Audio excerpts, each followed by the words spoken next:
சிவப்பிரகாசர் அழகான இன்னொரு தலைப்பை தருகிறார்.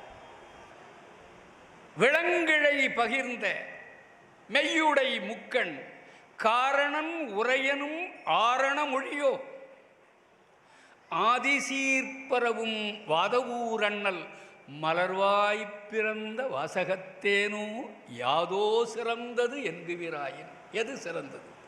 கேள்விதான். சுருக்கமாக சொன்ன வேதம் சிறந்ததா, திருவாசகம் சிறந்ததா? அவர் விடை சொல்றார். வேதம் ஓதின் விழிநீர் பெருகி நெஞ்சு நெக்கு உருகி நிற்பவர் காண்கிலம். ஏன்? வேதம் என்ற சொல்லுக்கே அறிவால் ஆனது என்று பொருள். வித் என்றால் டு நோ என்று அர்த்தம். அறிவது. வேதம் அறிவு சுரங்கம். யாராவது கணக்கு படிக்கும்போது அழுவானா? கணக்கு படிக்கிறதுக்கு வேணா அழுவான். ஆனால் இலக்கியத்தை படிக்கும்பொழுது அழறான். ஏன்? அறிவார்ந்த ஒன்று கண்ணீரை வரவழைக்காது. உணர்ச்சி மிகுந்த ஒன்றுதான் கண்ணீரை வரவழைக்கும்.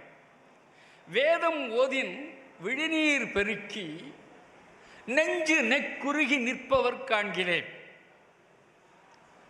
திருவாசகம் இங்கு ஒரு கால் ஓதின். சில பேர் திருவாசகம்னு சொன்னாலேயே அழ ஆரம்பிச்சுடுறாங்க. அவ்வளவு உணர்ச்சி. திருவாசகம் என்று இங்கு ஒரு கால் ஓதின் தொடுமணர் கேணியில் கண்களில் நீர் சுரப்ப